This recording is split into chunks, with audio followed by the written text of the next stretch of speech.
Hola a todos y todas, soy Brenda Martínez, licenciada en Educación, profe a nivel secundario y formadora de formadores. En los encuentros pedagógicos del sur estoy siendo responsable del ámbito de educación superior, formación docente, y esta semana acompañé a los animadores en los foros de educación y discapacidad. Temática muy importante que nos desafía todos los días a repensar nuestras prácticas. Fue una semana a puro trabajo, debate y reflexión, y esto se enriqueció gracias a los aportes de todos los participantes que contaron sus experiencias en territorio frente a esta temática tan compleja como es la discapacidad. Los encuentros pedagógicos del sur son espacios que habilitan el diálogo, la palabra y la escucha, pensando en el trabajo colectivo, solidario y emancipador. En la Semana de la Discapacidad repensamos nuestras prácticas desde nuestros lugares de trabajos y militancias, pensando en el otro, en el bienestar del otro, que también es el bienestar de todos. Y así, verdaderamente, tendremos igualdad de oportunidades, respeto a las diversidades y justicia social. Muchas gracias por el espacio y sigamos pensando y trabajando juntos. Hola a todos, yo soy Florencia González Trejo, yo pertenezco a la Secretaría de Educación de la Municipalidad de Florencio Varela, donde me desempeño como docente en el Jardín Municipal número 10. Y junto con María de los Ángeles formamos el equipo de animadoras del Foro de Educación y Discapacidad hasta 11 años, donde pudimos replantearnos y pensar nuestra labor docente, tomando los distintos aportes y experiencias vividas por cada participante, pudiendo así enriquecer nuestra tarea y nuestra mirada como docente.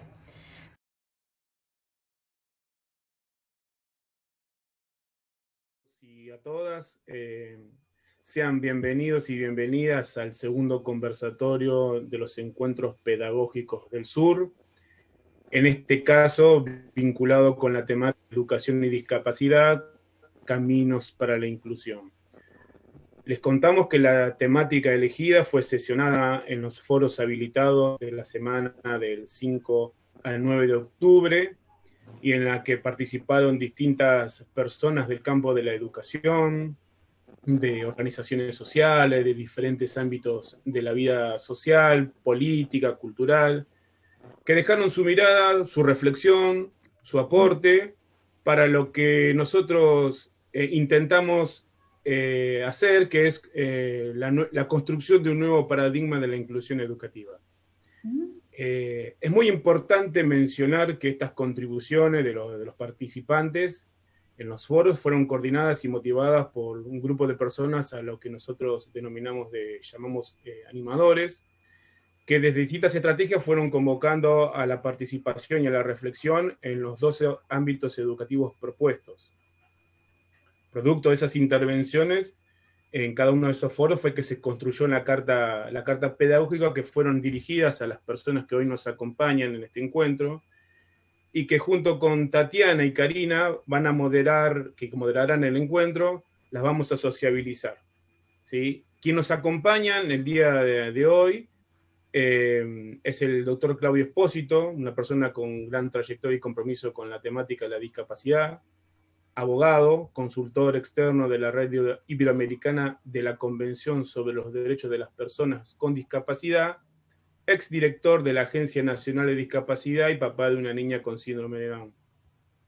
También está Ana Laura D'Angelo, profesora de educación especial, especialista en educación inclusiva, con un fuerte trabajo de inclusión escolar en Quilmes y Vicente López, maestra de apoyo a la inclusión en las escuelas de enseñanza especial 501 de Quilmes, vicedirectora de la Escuela de Enseñanza Especial 504 de San Francisco Solano, cofundadora de Latitud Educativa, espacio destinado a la capacitación docente, también creadora del programa de Aprende Inclusión del municipio de Vicente López. También está Karina Arellano, estudiante de la carrera de Ciencias Sociales de la Universidad Nacional de Quilmes. Nos acompaña María Fernanda Iglesias, profesora de sordos e intérpretes de lengua de señas argentinas. Jimena García Temperley, profesora de sordos y licenciada en interpretación y traducción. Y quienes van a moderar este encuentro, Karina Castañola, integrante de la TGD Padres TEA Quilmes Red Federal, y mamá de Antonella, que tiene autismo, y Tatiana Hirsch, psicopedagoga, profesora de nivel superior, referente y capacitadora de prácticas profesionales de la carrera de psicopedagogía. Trabaja en el área clínica junto con un equipo interdisciplinario de tratamiento de neurología en Quilmes. Bueno, ellas serán las que pueden dar inicio a la intervención de nuestros invitados. Bueno, buenos días a todos, buenas tardes a todos y a todas. La idea de hoy es poder dar una respuesta a todas estas cartas que les llegó en mano a ustedes. Yo calculo que Claudio, Ana Laura y Karina pudieron leerlas y calculo que deben tener algún mensaje, alguna respuesta, alguna reflexión. Obviamente que va a haber quizás focos prioritarios en los cuales se puede llegar a desarrollar cada uno en base al ámbito al que pertenece, pero bueno, nos gustaría escucharlo. Claudio, te doy la palabra. Claudio empieza. Bueno, gracias por la invitación. Para mí es un gusto enorme estar en este encuentro pedagógico del sur. La verdad que agradecer a la ciudad de Quilmes, agradecer a Karina Castañola de la Red Federal de Padres TEA la invitación, y bueno, a mis compañeras aquí del conversatorio de estar en este espacio. La verdad que cuando recibí las cartas me emocioné también porque además venían dirigidas a cada uno de nosotros, ¿no? Es decir, fue muy personalizado eso. Y eso también hizo que uno se corriera un poquito del lugar académico, ¿no? Para entender un poco la estructura con la que habían trabajado, que realmente quiero felicitar al grupo y al equipo porque se nota el trabajo en estos días y el resultado, ¿no? Y a partir de lo que pude leer, obviamente, como está estructurado, por lo menos a mí me llegó, que debe ser lo mismo que las compañeras, viene de niños y termina con la educación superior, ¿no? Y empieza con un trabajo muy fuerte de las voces de los niños a través de sus padres, en este caso, particularmente docentes, y aquí yo tomo una parte que me gustó mucho, que dice que pudimos escuchar muchas voces, como desde la práctica, y termina en una cuestión, en esta carta, con una cuestión mucho más llena de contenidos más teóricos al final, ¿no? Con una estructura mucho más que tiene que ver con esta situación que nos pone la Convención, ¿no? De los derechos de las personas con discapacidad frente a la educación. Sí, creo que la Convención, y aquí voy a ser un poco disruptivo, ¿no? La Convención termina con el concepto es decir, de educación inclusiva cuando se aprueba, en términos de que el modelo social también tiene un término ahí. Yo voy a utilizar el modelo de construcción, ¿no? Es decir, tratar de construir los polos opuestos, como lo hizo Judith Butler cuando trabajó género, ¿no? Esta idea de construir esto del modelo médico hegemónico por un lado y la educación inclusiva o el modelo social por el otro, como si fueran estas dos estructuras tan fuertes de un lado del otro. Para mí la Convención termina con la propia conversión y el modelo social también, y lo que estamos viviendo es el post-modelo social, es decir, ¿cómo lo aplicamos? Porque hoy tenemos, salimos de la hegemonía de la medicina y nos fuimos a la hegemonía del derecho, ¿no? Todo es derecho. Tengo derecho a, y tengo unas construcciones teóricas que son casi en algunos lugares inaplicables, ¿sí? Por eso me gustó cuando comenzó Martín la presentación, el término de inclusión educativa, que es superior al de educación inclusiva, ¿no? Es decir, primero todos los pibes y las pibas al colegio. Porque si no da la sensación que hubiera un grupo, en este caso, que serían las personas con discapacidad, que fueran las que necesitarían apoyos o más apoyos en la escuela común, cuando realmente vemos que tenemos un aula que es heterogénea, no hay un aula homogénea. Entonces, todos y todas necesitamos apoyos en menor o mayor forma, algunos más intensos y otros menos intensos, tengamos o no tengamos discapacidad. Y la convención también pone en juego y en jaque un concepto que yo lo introduzco en términos de qué conocimientos transmitimos, ¿no? Y de qué forma. ¿De qué forma trabajaron en el documento de la formación docente, por un lado? La educación inclusiva se puso muy de frente desde Salamanca o mucho, mucho más atrás, como si la educación especial fuera algo muy malo, y nos perdemos esa idea de los derechos humanos de la política educativa centrada en la persona.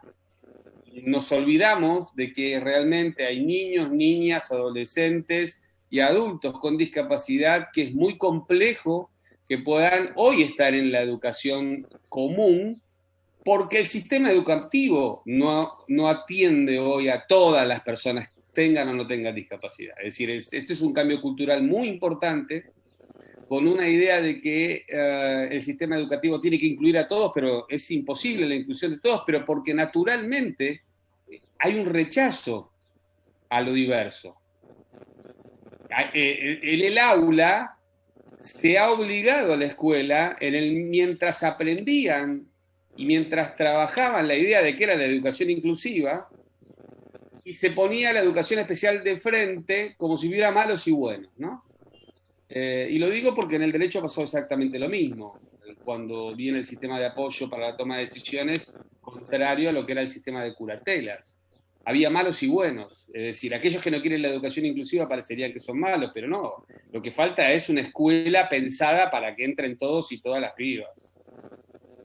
A partir de esta idea, también la construcción cultural y política de la diversidad de lo que es la educación en la Argentina. Nosotros tenemos una educación que proviene particularmente de una diversidad de cada territorio. Cada provincia puede elegir la forma y el método de educación. Entonces, pensar en una única educación, y por eso me quiero correr del rol de abogado acá, para trabajar esta idea de lo complejo que es socialmente en cada lugar de la Argentina ver al otro diverso. No es lo mismo en Salta que en Ushuaia, que no es lo mismo en Quilmes, y no es lo mismo en Tandil. Es decir, entender que no hay una matriz igual, que estamos en pleno proceso de cambio y que obviamente para quienes tenemos hijos con discapacidad nos gustaría pensar que podemos verlo hoy, pero estamos construyendo hacia adelante. Estamos construyendo hacia un futuro que probablemente no lo veamos nosotros. Es decir, si estamos sentados acá, es producto de la lucha de 30, 40, 50 años de padres y madres y personas con discapacidad, de aquella escuela que empezó siendo una escuela para anormales, y hoy estamos mirando una educación inclusiva, pero la educación inclusiva es compleja hoy, porque hay una cuestión cultural en el medio. Por eso decía, ¿qué contenidos también ponemos en juego con la educación? ¿Qué educamos? La cantidad, es decir, la perspectiva centrada en el niño y la niña, qué necesita este niño, niña, y qué posibilidades tiene también. Porque la educación, con 6, 7 personas que entran al aula, indicadas por un médico, como apoyos, no tiene sentido en términos de si la persona con discapacidad no es apoyada por el docente. El apoyo es para el docente, no hay duda, más allá, para que tenga técnicas. Por eso la formación docente me gustó el tema tratarlo y trabajarlo, y este repensar, que tiene que ser repensar la escuela y repensarnos en esto de la inclusión, ¿no? Porque pedimos inclusión, pero quiero ver cuántos padres y madres que tienen hijos con discapacidad y personas con discapacidad se sienten excluidos de la escuela, pero van caminando por la calle y viene un pibe que tiene una gorrita para atrás y no cruzan de lado y no discriminan también. Es decir, se cruzan de cuadra. Es decir, a ver, ¿por qué no se van a cruzar de cuadra si yo tengo discapacidad? Es decir, pensar que hay como algo que fuera intocable en términos de educación, no. Yo creo que vamos hacia una escuela superadora, que estamos además en pleno proceso de cambio. Tenemos la convención del año 2006, desde el año 2008 en Argentina. Para que tengan una idea, la Convención de los Derechos del Niño recién comenzó a aplicarse y tener alguna expectativa en Argentina después de 20 años de haber sido firmada por la Argentina. Es alentador el trabajo que se están haciendo. Yo vi un trabajo muy armónico en términos de la propia escuela mirándose para adentro y diciéndose, che, mirá, algo tenemos que cambiar, no está bien. Ahora, tenemos la fuerza y la decisión política, y hablo de la política acá, de cambiar esta estructura. Es decir, ¿llegamos a los que realmente tienen que hacer los cambios o no llegamos? Dependemos de que tengamos una maestra y dependamos que tengamos una directora o un director que sea inclusivo, o hay una instrucción de, che, miren, vamos a cambiar un poco el chip. Para eso, este año de pandemia hubiese sido buenísimo para hacer los trabajos docente interno, para plantear la educación desde ese lugar. Bueno, hay una decisión política de incluir a las personas con discapacidad en la escuela y en otros ámbitos de la vida, ¿no? Por eso cuando hablaba de la construcción teórica, es muy linda.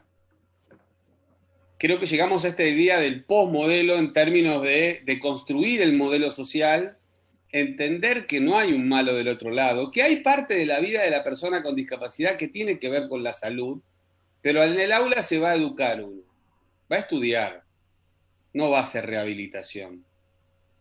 Entonces, si puede uno ir a adquirir habilidades sociales en el aula, eso es un aprendizaje, pero no es rehabilitación. Por eso, salud y escuela son paralelas. Y eso sí hay que deconstruirlo. Uno no va a la escuela a rehabilitarse. Yo voy a la escuela porque aprender braille.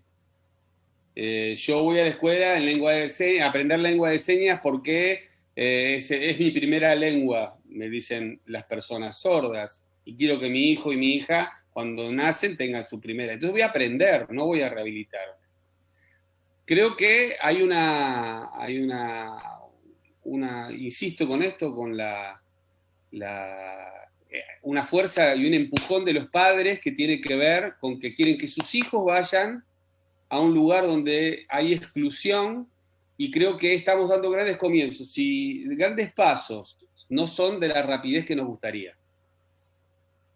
Nos gustaría que nuestros hijos tengan los apoyos, que los apoyos los vise educación. A ver, hoy el sistema de salud, para mandar un apoyo al colegio, pide que un médico le dé al sistema de salud para que el sistema de salud lo pague.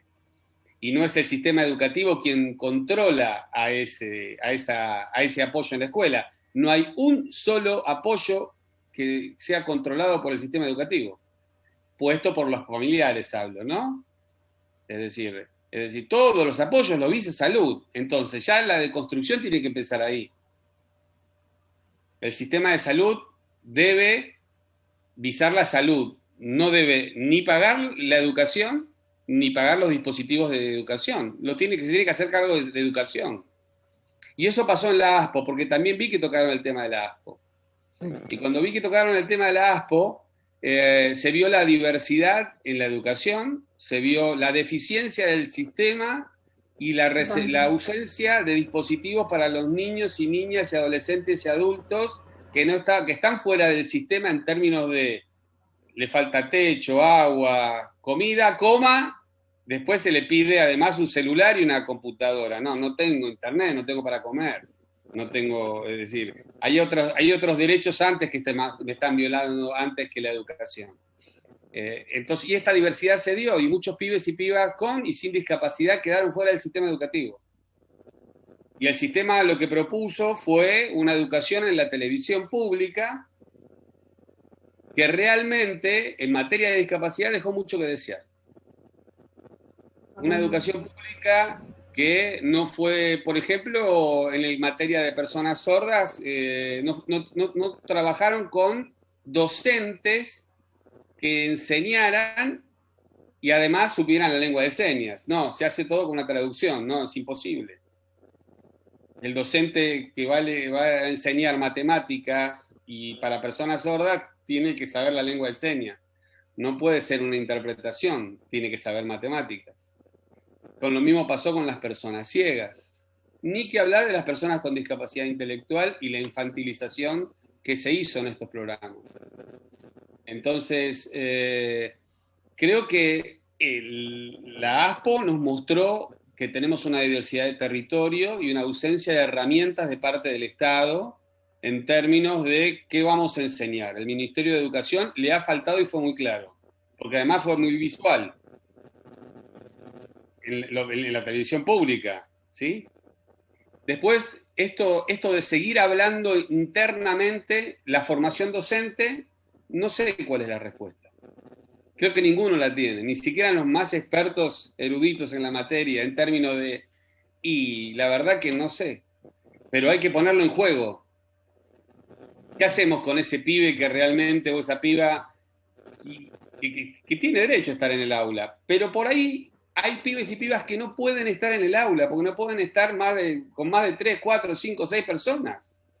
¿Por qué? Porque se brotan, porque no lo tienen, porque tienen producto de sus deficiencias. Con esos pibes, ¿qué hacemos? La educación... Ana Laura, ¿qué hacemos? A ver, contanos vos qué hacemos, que están tan lentos. ¿Qué hacemos, Claudio? Mira, dijiste algo cuando empezaste a hablar, qué lindo esto de que las cartas fueran dirigidas a nosotros, ¿no? O sea, yo estoy pensando en el modelo social en donde yo me muevo, ¿no? Porque estoy en educación, plenamente en educación. El modelo social es algo que uno lo tiene que internalizar para poder vivirlo, ¿sí? Y para poder llevarlo a cabo y poder transmitirlo. Cuando vos decías, estaban personalizados, o sea, pensaron en la persona, ¿no? Esto de pensar en el otro. La educación inclusiva es exigente, porque exige que tengamos que tener estrategias constantemente, ¿sí? Para poder llevar a cabo procesos inclusivos. Y yo considero también esto, que en este paradigma de inclusión también se empieza a hablar de palabras y conceptos que no se tenían en cuenta antes. Diversidad no se tenía en cuenta. El contexto donde vive y aprende, los contextos no es lo mismo la ciudad de Quilmes que el contexto de La Rioja, ¿sí? En este modelo social de discapacidad, esos contextos son sumamente importantes. La resolución 1664 es muy clara cuando habla de los procesos inclusivos. El contexto donde está. Yo no puedo pedirle a papás lo mismo que a otros papás de otras provincias, porque también los medios son otros. A veces no están los mismos profesionales que acá, que en Chubut, por ejemplo. También pasa cuando empezás a hablar con otros profesionales. Y en materia educativa, cuando vos decís de los profesorados, coincido plenamente. La formación desde las bases.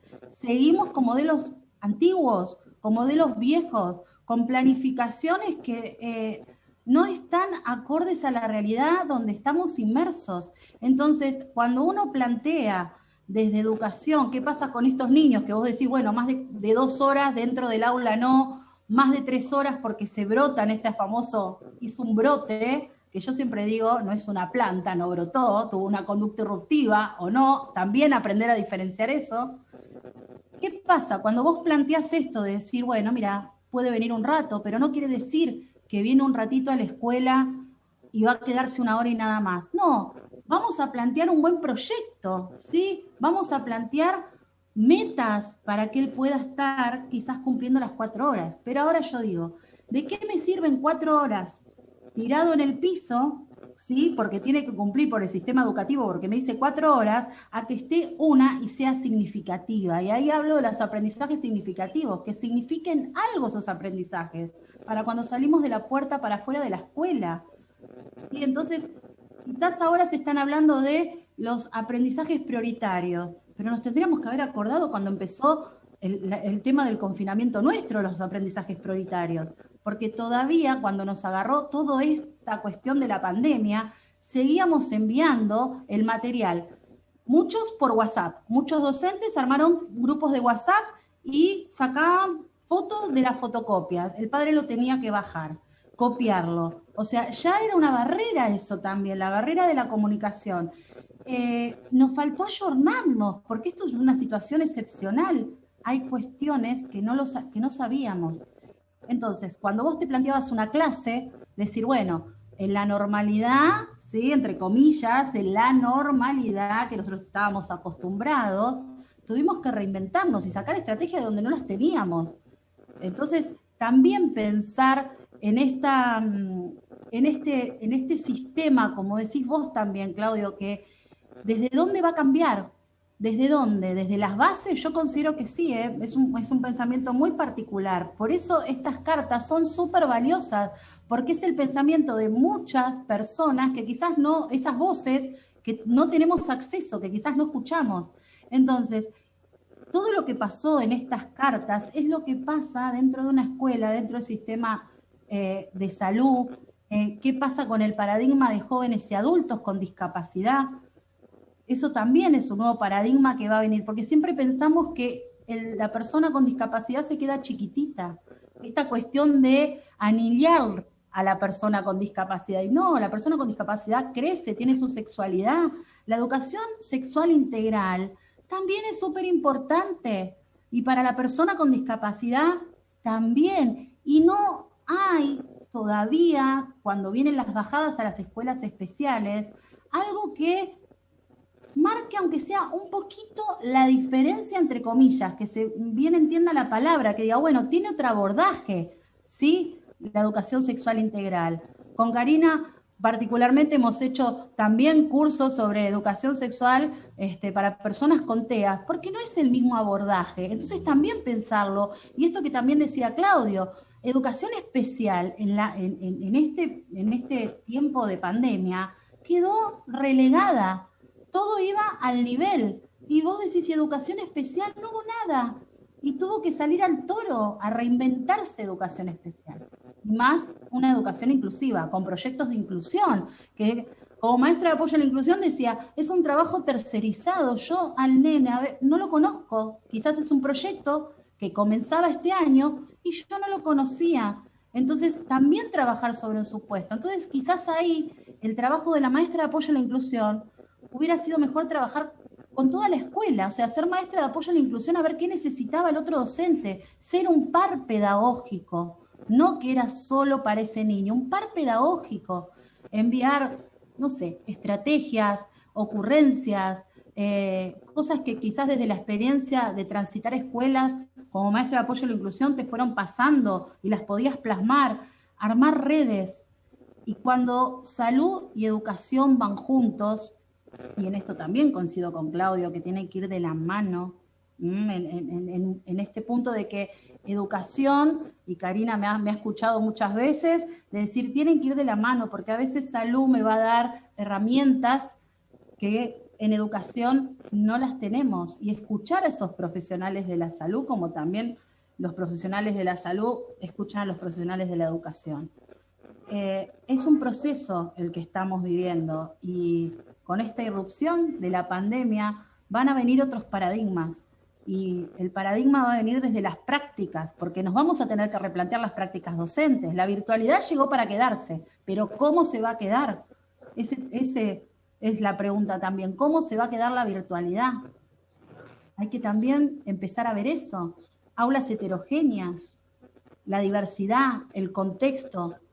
El modelo social habla de barreras. ¿Cuáles son nuestras barreras? Porque también pensar la barrera nuestra, ¿no? Como personas. No todos pueden vivir la inclusión y llevarla a cabo.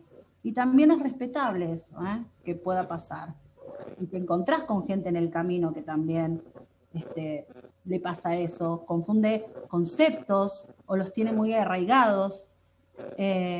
Pero por eso creo que es importante también las campañas de concientización, informar a la sociedad, ¿no? Es fundamental. Yo creo que, como dice Claudio, hay que deconstruir. Hay que deconstruir y abrir caminos y bueno, pero es un proceso de cambio. Y es más, Cari, esto de darle la herramienta al docente también, porque es el que está en el aula, entonces dale la herramienta, no te quedes con el conocimiento y no se lo brindes. Desde todas las áreas, brindáselo y que ese docente no se siente juzgado, porque también dice, yo no sé qué hacer, no tengo la herramienta. Bueno, primero desde las bases, el profesorado, la formación tiene que cambiar muchísimo. Eso es importantísimo. Es importantísimo, porque son los futuros docentes que van a salir a aulas heterogéneas. Y lo piden, y los docentes lo piden. Eso lo habrán visto también reflejado en las cartas que estuvieron escribiendo todos. Uno de los puntos, no solamente de quizás las capacitaciones, sino desde la preparación antes de salir un aula, antes de tener un título. ¿Sí? Eso es algo que se vio bastante reflejado en las cartas y, bueno, uno en la vida cotidiana también es lo que se ve y lo que se plantea. Escuchar a docentes decir, no puedo, no sé, no estoy preparado, no sé cómo, me tengo que capacitar, pero ya tenés a los 30 chicos en el aula, y no solamente hablando de chicos chiquitos, pasa en secundario, pasa en terciario, pasa en la universidad. Entonces, bueno, ese tipo de preparación obviamente es fundamental. Y después, como bien decías, Ana Laura, uno de los puntos que se trabajó en esto es justamente esta red de comunicación, ¿sí? Entre familia, escuela, el Estado, el área de salud, cómo estas voces que nosotros queríamos escuchar, ellos cómo creían que interactuaban, ¿sí? Este trabajo interdisciplinario que tiene que existir entre todos para poder generar esta inclusión tan necesaria, ¿sí? La flexibilidad, las cartas hablan mucho de la flexibilidad, o sea, de poder ser flexibles, de poder tener la empatía, de poder ponerse en el lugar del otro. O sea, las PASO vino a dejar en descubierto muchas cosas también, desde todos los sistemas, desde el sistema... ¿Qué dije? Paso, Entonces... Ay, nos quedan las pasos, dijiste. Las pasos, dije, como la cosa, bueno. Claro, contextualicemos. Porque si no nos queda. Bueno, pero, me confundí, perdón. Pero bueno, este tiempo de la pandemia, ¿no? O sea, ¿cuántas cosas trajo al descubierto? Muchas, desde todos los sistemas. Y es como decías vos, Claudio, o sea, desde la política, los diseños curriculares a nivel... ministerios son divinos. Habla de educación inclusiva, 6 páginas nada más. Y habla de educación inclusiva. Piden un currículum flexible y después cuando llegamos a la práctica el currículum no es flexible. No es flexible. Ese también es el tema. Cuando vos tenés una herramienta que es el diseño universal para los aprendizajes, que yo también hablo muchísimo de eso y me encanta poder ver cómo se lleva a la práctica, pero después cuando vos vas y agarrás una currícula que no es flexible, decís, ¿de qué me sirvió? Bueno, no, a ver, ¿cómo podemos hacer esto? Porque si me lo estás bajando a nivel ministerial y está en un diseño curricular, no podés decir, no lo vas a utilizar. Utilizalo, está, pero no es para educación inclusiva, es para todos. Entonces también esos conceptos, el diseño universal no es utilizado solo para personas con discapacidad, es para todos, por eso es universal. Entonces, también eso. Sí, a ver, yo veo un pizarrón en blanco y negro, una pizza blanca, y veo a los pibes y a las pibas en un mundo de colores. Entonces es ya la forma del diseño propio de la escuela, que hay que reverlo. Sí me parece ahí entramos en el paradigma de la escuela tradicional. Y bueno, eso me parece que la deconstrucción implica mirar todo ese diseño también, ¿no? porque me parece injusto señalar que ese proceso es un proceso malo, como yo creo que es parte del proceso para que lleguemos hasta acá. Ahora sí que hay que deconstruirse, ¿no? Pienso en la ESI y dándole educación sexual integral a los pibes y a las pibas y a los adolescentes con discapacidad, y después me veo a una familia que le dice, no, pará. Genitalidad para mi pibe y mi piba, no. Sí, está bien teóricamente lo que dijiste, pero... Entonces ahí está la cuestión cultural, donde hay que deconstruir también, y acá me doy un pasito más para el Estado, la falta de acompañamiento a los papás cuando conocen el diagnóstico de su hijo o su hija, Totalmente. para decirles y contenerlos en ese momento y decirles, bienvenido, nació tu hijo, tenés tu hija, podés vivir tu duelo.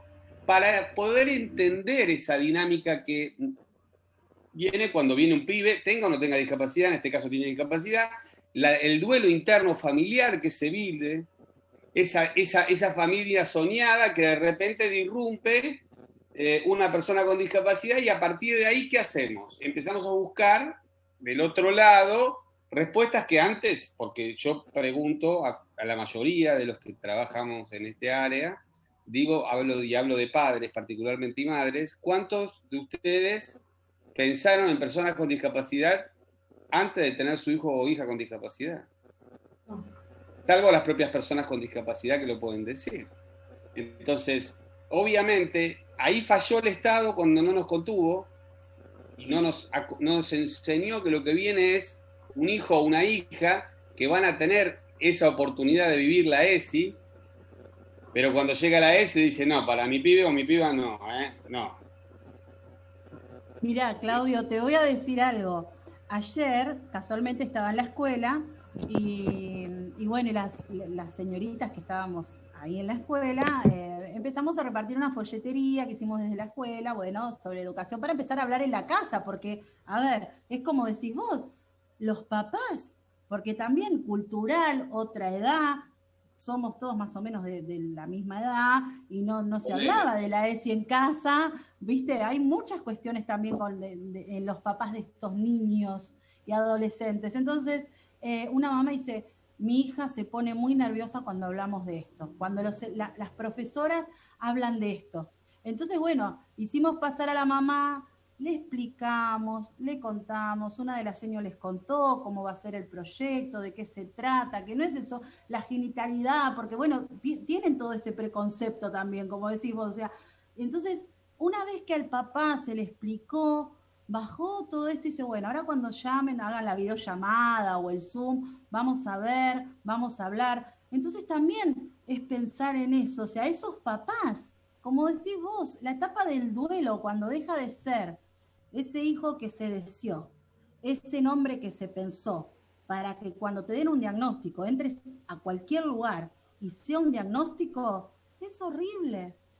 Pero es necesario el diagnóstico, ¿eh? ¿Cómo? Nosotros obvio, Cari, obvio que es necesario. Nosotros necesitamos el diagnóstico para, como decimos siempre, ¿no? Saber a qué nos enfrentamos, no porque queremos la etiqueta, sino porque queremos saber cómo vamos a empezar a trabajar con eso. Y lo que es complicado es que a veces elaborás el duelo mientras empezás a trabajar. Y no tenés tiempo ni para elaborar el duelo, porque ya estás trabajando con tu hijo para darle herramientas, posibilidades. A mí me encantaría escuchar a Karina también, que no, ni siquiera la escuchamos. Estaba pensando, sí. Hola, ahora que hablamos de escuela, de inclusión, de etiquetas, de todo eso, Karina, contanos cuál fue tu experiencia. Bueno, yo un poco retomando algunas cuestiones de las que fueron charlando, particularmente desde mi lugar como persona con discapacidad, creo que toda esta situación, como bien dijeron, trae muchas cuestiones, pone muchas cuestiones sobre la mesa, sobre las que es necesario trabajar, discutir y seguir repensando cosas, porque particularmente pensando en lo que tiene que ver con educación inclusiva, entiendo que es necesario también transformar la educación desde las bases, como decían, porque es una necesidad tanto para las propias personas que tenemos algún tipo de discapacidad como para los propios docentes, por formarse en perspectiva, digamos. Particularmente yo soy estudiante del profesorado también, y justamente todo esto también me abre la cuestión de pensar el día de mañana yo también como docente, ejerciendo la docencia, voy a tener como docente, no solo como estudiante, sino como docente, que poder tener, digamos, las barreras que quizás tuve que afrontar, quizás más en mi escolaridad, en algún momento me las voy a topar también en el ejercicio de la docencia, y en ese sentido me parece que también es interesante poder pensar la accesibilidad y, digamos, una educación inclusiva que sea tanto para estudiantes como para los propios docentes, en el sentido de poder contar con herramientas, pero además también con los recursos y con cuestiones que quizás hoy, por las características del sistema educativo, están un poco quizás no abordadas, y en ese sentido, me parece que es interesante seguir pensando la educación inclusiva, y lo que hace a la educación también, a la formación docente, más allá de solamente los estudiantes, como estudiantes con discapacidad, sino también pensarlo de manera quizás más abarcativa, y en eso está bueno lo que comentaba Claudio acerca de que estamos viviendo el postmodelo de la sociedad de la discapacidad, en donde surge también preguntarnos cómo hacer o cuál es la mejor manera o cuáles serían los caminos para generar que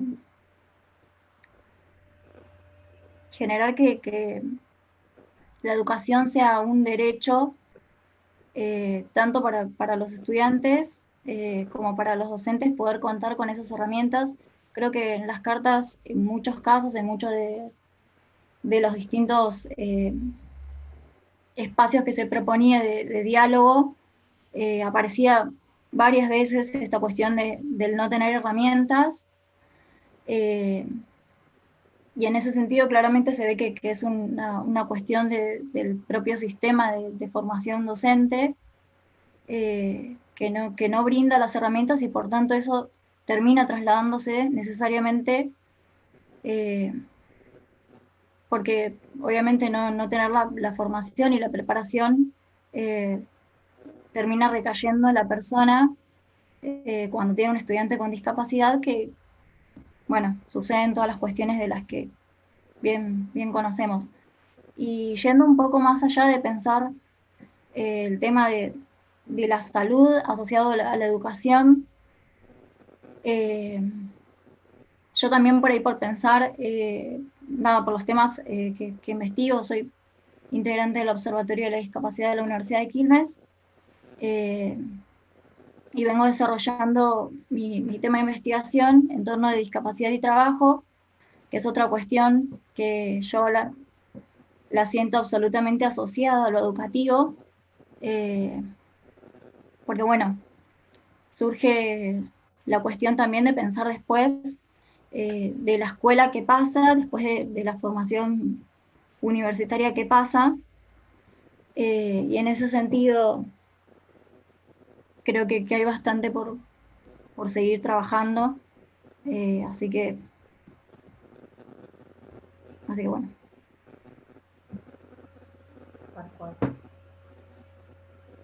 Bueno, por lo visto, estas cartas pedagógicas que les escribieron todos dio a sacar a luz un montón de temas que obviamente puertas adentro se habla dentro del área de salud, tanto de educación, la gente que trabaja día a día y codo a codo en discapacidad, eso se viene hablando, pero escuchar estas voces de padres, de profesionales, están todos más o menos en la misma sintonía, todos pidiendo exactamente lo mismo. No sé qué es lo que piensan ustedes con respecto a esto. A ver, yo creo que sí, en cuanto a algunos padres, tampoco voy a decir que todos los padres están de acuerdo con la educación inclusiva,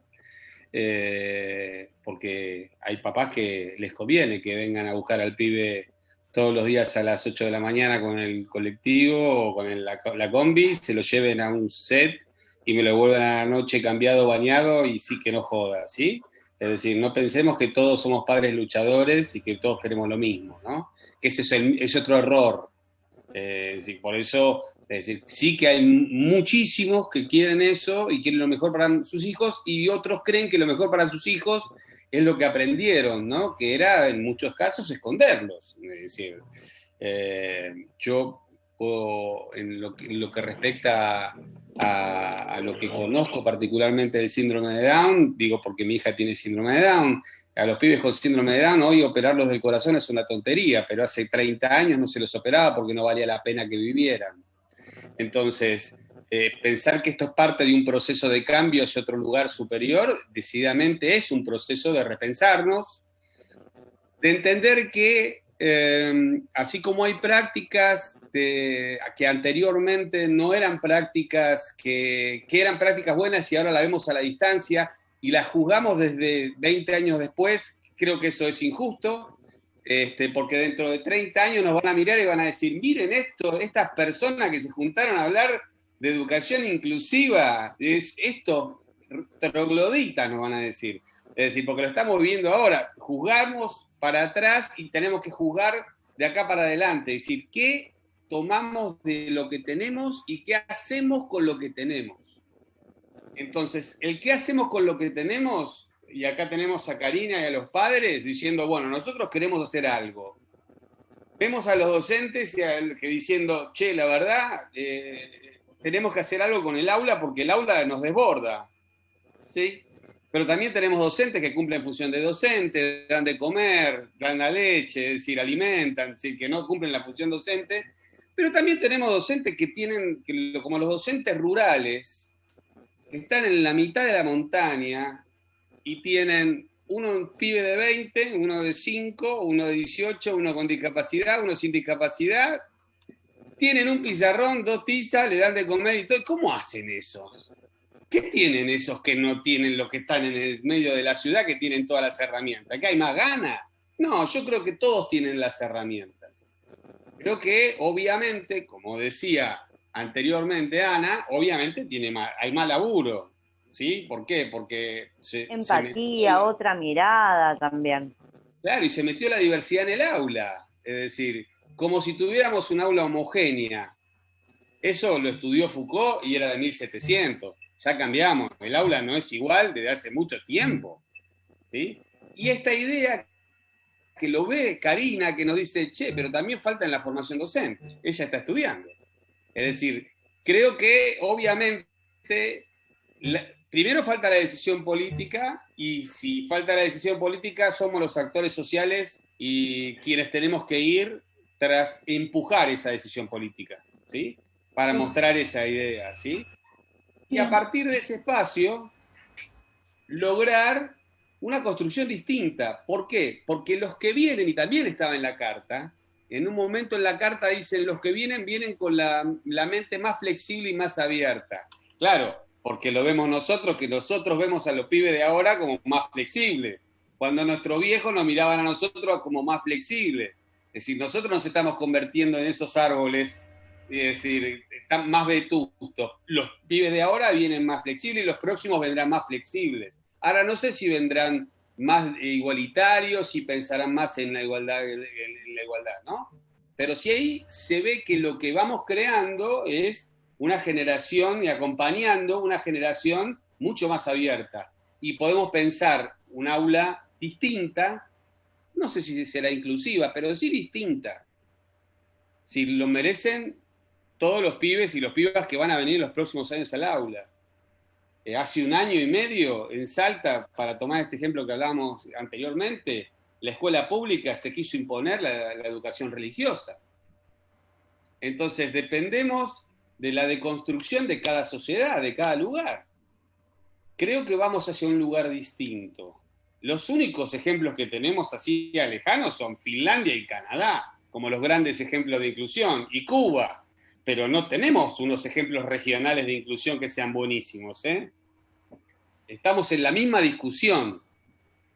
Che, ¿son productivos económicamente? Démosle pelota. ¿No son productivos económicamente? No sé. Y yo creo que ahí está la idea de que es una persona, tiene un nombre. Vos, Karina, decías, necesitamos el diagnóstico, pero vemos que en el alrededor del diagnóstico, esto lo comparto con Ana, en términos de que el diagnóstico coloniza.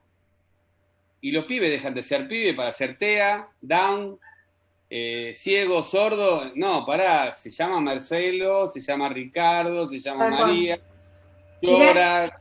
Dentro del aula pasa eso.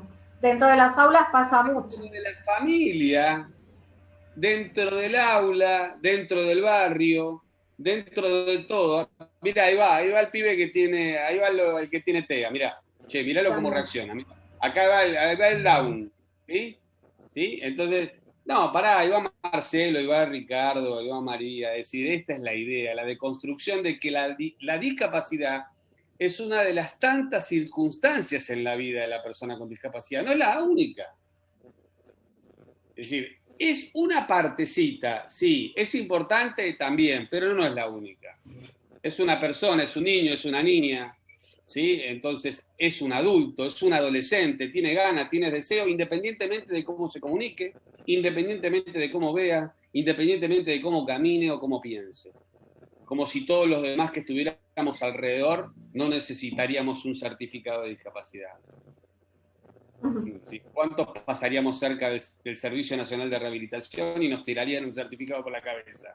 Claro, es decir, pensemos en esa deconstrucción. Yo creo que este es el camino, ¿eh? No hay duda, el diálogo y el diálogo con todos los sectores sociales. Creo que ahí está muy bien apuntado. Esa es la construcción.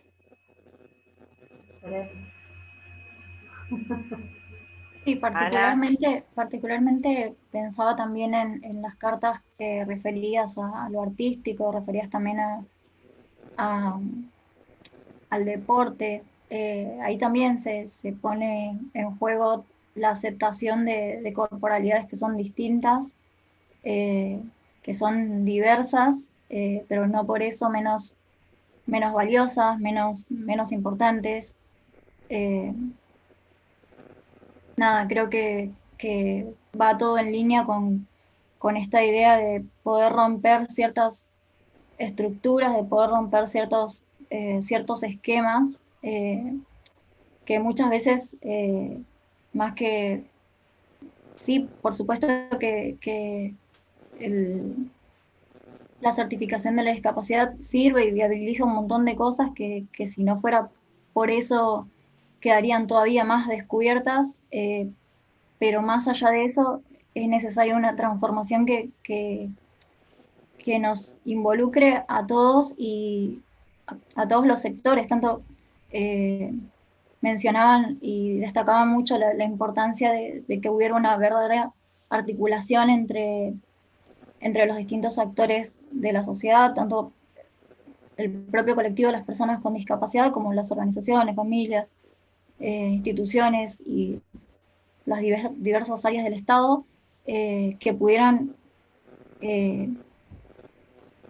articularse de tal manera que la persona con discapacidad pudiera tener cubiertas y estar acompañadas en los distintos ámbitos de la vida. Eso creo que requiere y que nos involucra a todos y nos hace un llamado importante a apropiarnos de alguna manera de la cuestión de la discapacidad como causa personal, desde nuestros lugares, desde lo que hacemos de una manera activa, porque creo que quizás esa sea lo que se necesita para salir quizás de un montón de cuestiones de las que todavía la discapacidad no se puede despegar de esas viejas concepciones que todavía siguen teniendo influencia en el presente, que nos siguen condicionando como personas, como sujetos de derechos que somos. Y creo que apropiarnos y hacernos parte de que la discapacidad no solamente recae en la persona que tiene alguna cuestión particular de salud. Tiene que ver con lo que hacemos todos los días y en lo cotidiano como actores sociales que somos.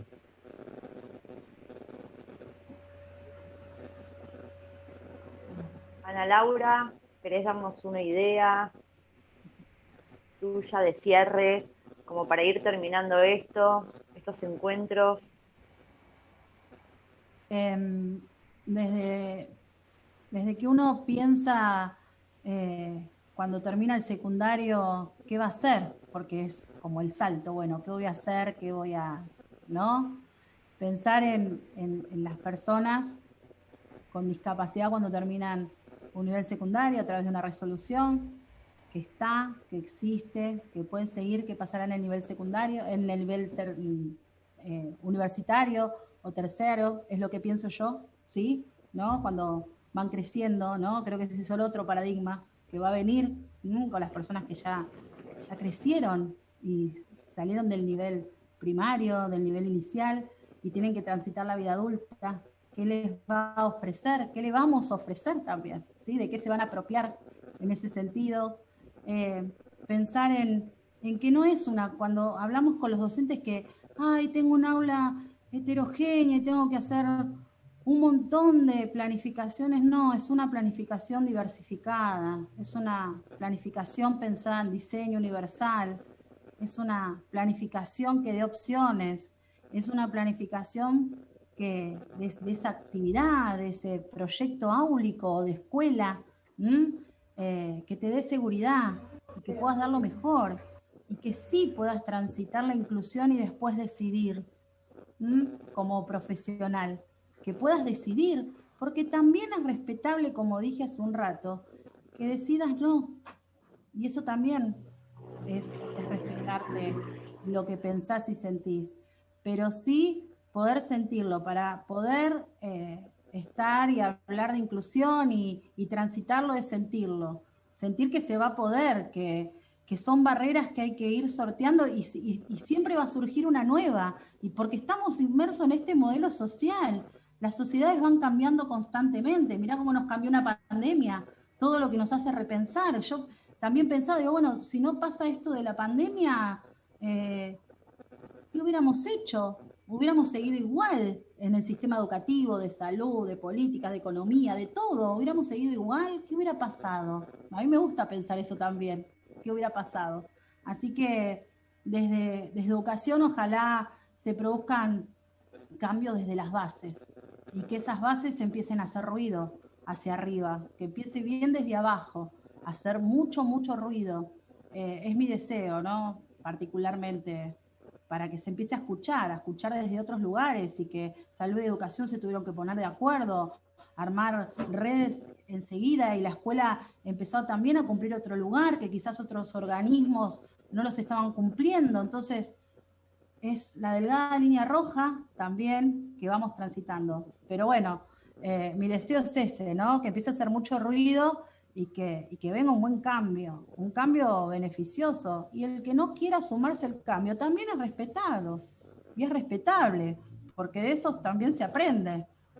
Así que bueno, por mi parte eso, agradezco a todas las personas que participaron de este conversatorio, de las cartas que bueno, que me quedó esto que fueron personalizadas, ¿no? Como es la educación inclusiva, personalizada y que exige tener estrategias. Así que bueno, agradezco a todos la convocatoria por estar acá en este conversatorio. Muchas gracias, Ana. Gracias, Ana. Gary, Claudio.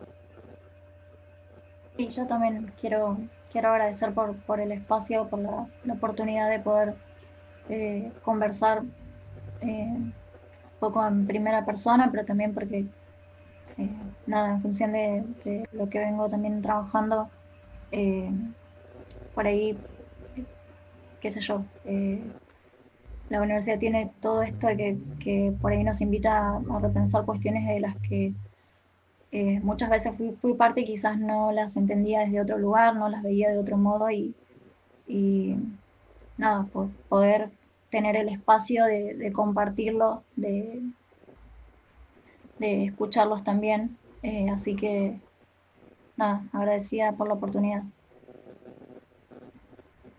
Como hablaron en el conversatorio, no sé si lo llegaron a ver, el de cultura, que fue la semana pasada, una frase que salió que es genial, que seamos capaces de construir o reconstruir, pensar o repensar, ¿sí? Un mundo donde quepan todos los mundos. Yo creo que escuché a una de, creo que fue Teresa, que planteó esto y me parece la verdad una frase súper linda. Claudio. Bien, me sumo a los agradecimientos por participar, a los que trabajaron y las que trabajaron en estas cartas pedagógicas. La verdad que hay que seguir militándolo, hay que seguir poniéndole el cuerpo.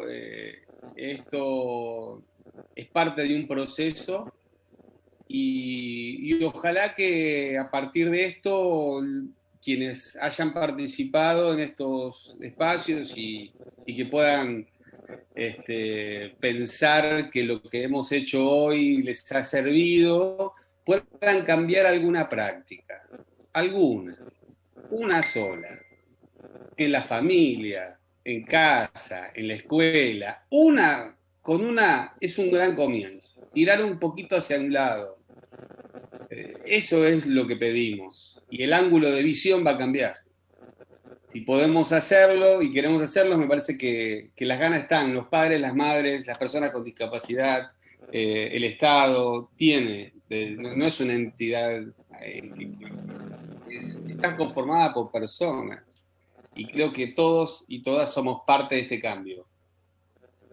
No desesperarse si el cambio no está llegando, porque el cambio está caminando al lado nuestro con nosotros y nosotras. Cada uno de nosotros somos parte de ese cambio y lo estamos haciendo, que eso es una genialidad. Gracias por el espacio y gracias por compartir con las compañeras y los compañeros acá en esta mesa, iba a decir, porque viste que es raro, pero bueno, en esta mesa virtual.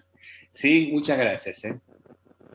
No, por favor, muchas gracias a ustedes por leer todas estas voces, por estar hoy acá, por compartir, por dejar que todos los escuchemos. ¿Sí? Son personas referentes importantes, tanto en el área de salud, de educación, desde todo, siempre digo, quizás cada uno aportando ese granito de arena, podamos ser parte de un horizonte distinto, ¿no? Bueno, gracias a todos también por este espacio que es muy enriquecedor. Va a ser, creo que muy útil para mucha gente que está deseando que este proceso de inclusión se siga desarrollando. Y esperamos verlo. Esperamos ver los resultados, Claudio. Sí, estamos viéndolos, esto es lo que pasa, estamos sintiéndolos. Sí. Ya lo vamos a ver, ya vamos a verlos. Aunque sea con el pelo blanco, ya lo vamos a ver.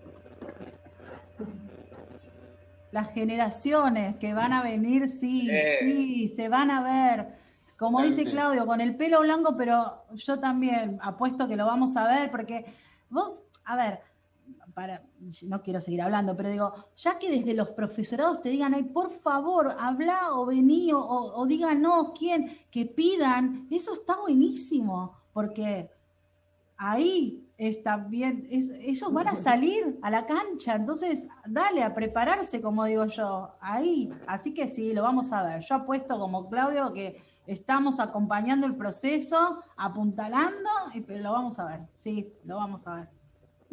Por algo pasan las cosas, lo vamos a ver. Y bueno, así será entonces. Martín. Creo que, bueno, desde ya agradecemos a los participantes por haberse tomado este tiempo para poder compartir con nosotros su mirada, su reflexión.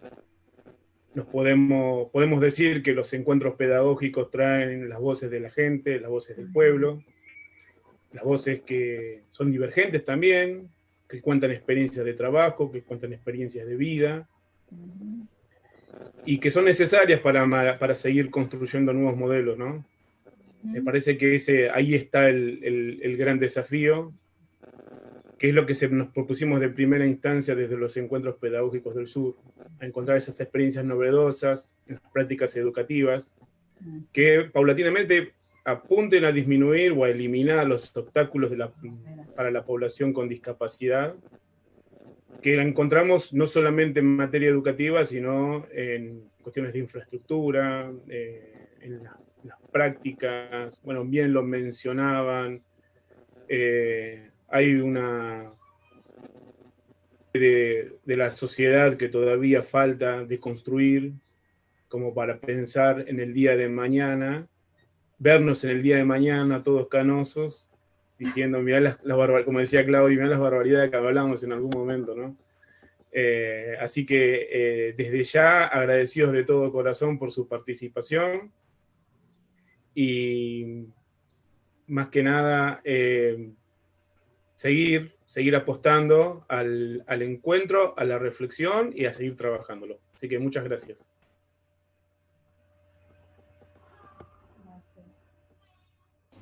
Hola, ¿qué tal? Mi nombre es Valeria Borovich, soy psicopedagoga y profesora de filosofía y psicología. En la actualidad me desempeño como orientadora de aprendizaje en escuela pública en el área de psicología. Estoy muy agradecida de haberme permitido participar en estos encuentros. Me convocaron como animadora del Foro de Formación Laboral y Profesional, hablando de educación y discapacidad. La verdad que la inclusión es un tema que nos convoca a todos los docentes, y la formación docente, tan importante en este tiempo, de poder incluir y transformar, de desconstruir y construir una educación donde los chicos estén todos incluidos y donde la discapacidad no sea una traba en la educación. Así que bueno, estoy muy contenta de haber podido participar en estos encuentros, donde me sentí muy acompañada, muy a gusto. Me encantó leer los comentarios y poder sacar un poquito de cada uno. Es un aprendizaje para mí, yo creo que todos seguimos aprendiendo día a día. Desde ya, muchísimas gracias y bueno, vuelvo a decir que la transformación está en nosotros.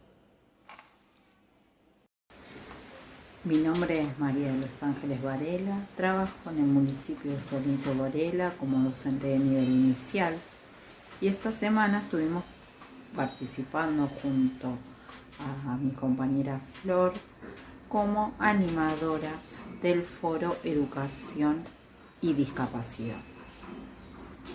Bueno, quiero agradecer la posibilidad de participar en ese foro, ya que pudimos repensar nuestra tarea que estuvimos desarrollando durante este año tan complejo y poder debatir con otras compañeras, con distintas profesiones, diferentes experiencias de vida y poder llegar a buenas conclusiones.